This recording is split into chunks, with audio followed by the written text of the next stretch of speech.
السلام عليكم ورحمة الله وبركاته. اخباركم ايه؟ يا رب دايما تكونوا بخير. هعمل معاكم النهاردة فراخ مشوية، انما ايه، بتتبيلة الحاتي بقى وطعمها جميل جدا. وكمان هعمل معاها شوية خضار، والخضار كمان هيكون اطعم من الفراخ. يلا بينا نبدأ الفيديو بتاعنا. بس قبل ما نبدأ الفيديو بتمنى من حضراتكم تضغطوا لايك وشير علشان الفيديو يترفع ويوصل لأكبر عدد من الناس. كمان اللي لسه ما اشتركش في القناة يشرفني وينورني ويضغط على اشتراك ويفعل الجرس على الكل علشان يوصلوا كل جديد من وصفاتي او يجيله اشعار اول باول بكل وصفة بنزلها. يلا بينا نسمي الله ونصلي على الرسول ونبدأ وصفتنا على طول. اول حاجة عندي الفرخة دي فرخة في حدود 2 كيلو. لو طبعا حابين تعملوا اصغر من كده مفيش اي مشكلة. انا غسلتها كويس جدا جدا وغسلتها بالدقيق والملح ونقعتها لحد ما بقت زي الفل. جبت كمان ده في حدود لترين من المية، حطيتهم كده علشان اعمل بقى محلول النقع. حطيت 3 معالق كبار من السكر، وهحط معلقتين كبار من الملح. هضيف عليهم كمان شرايح كده من الليمون وشرايح من البصل. البصل ده بيدي نكهة حلوة للفراخ وبيضيع اي زفارة. حطيت شوية كده من الفلفل الحصى وكمان القرنفل على كل ده وقلبتهم مع بعض. ده محلول النقع هيخلي الفرخة ما فيهاش اي زفارة، وهيخليها زي الفل، يشد منها اي دم ويخليها زي الفل.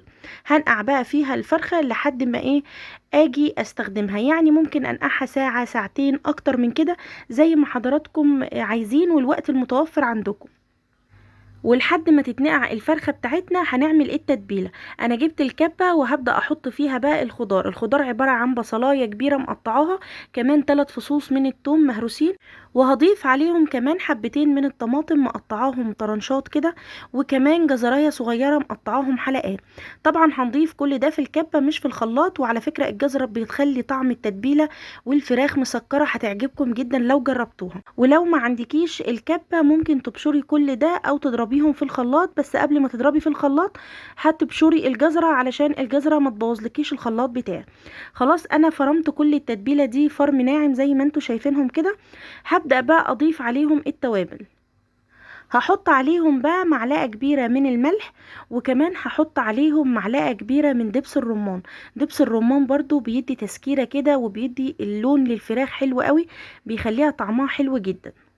وانا كنت هنا بعرفكم ان هو ده دبس رمان، وحطيت شوية لان حسيت ان هي المعلقة مش مليان، فانا كده حطيت معلقة كبيرة من دبس الرمان. هحط برضو في حدود معلقة كبيرة من الخل.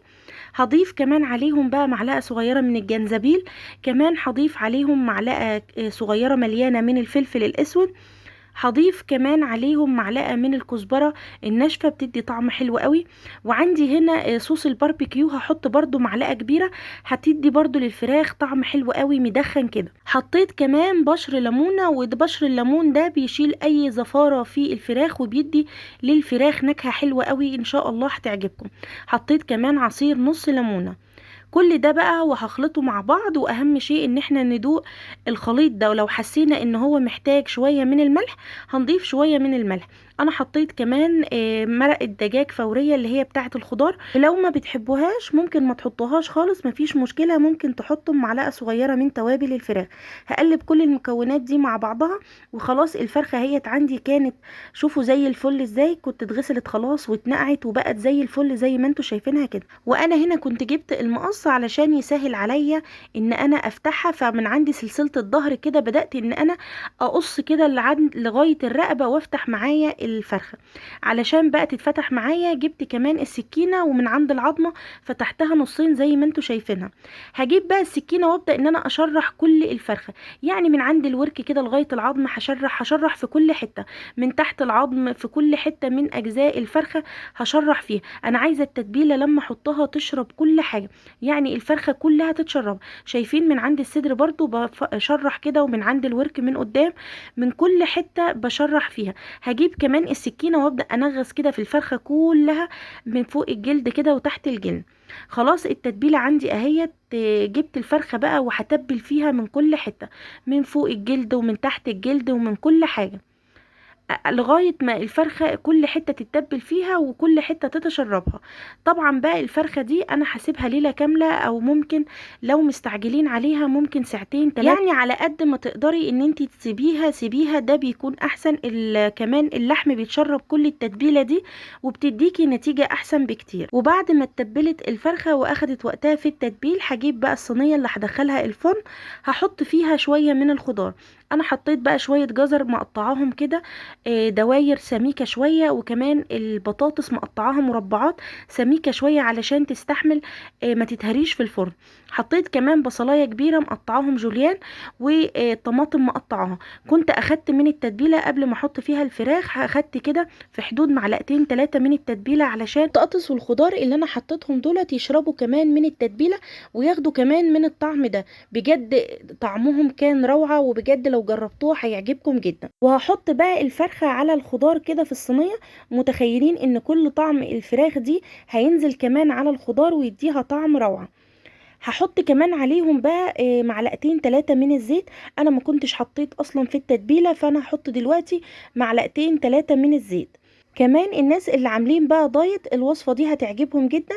انا ما حطيتش فيها زيت كتير، بس هي البتاع عشان رفيعة بتحسوا انها بتنزل زيت كتير، بس هي نزلت في حدود معلقتين 3 من الزيت.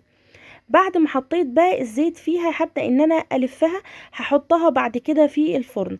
انا لفتها بقى بورق فويل وكتمتها كويس جدا علشان تستوي معايا كويس. هحطها بقى في الفرن على درجة حرارة عالية يا جماعة، مش هنحطها على درجة حرارة متوسطة، لا، اعلى حاجة في الفرن. هنحطها لغاية ما تستوي معانا ونتأكد ان الفراخ استوت. بعد كده نحطها تحت الشواية. بعد ما حطيتها بقى تحت الشواية وكان الخضار ما شاء الله استوى وطعمه حلو قوي، والريحة مش عايزة اقول لكم.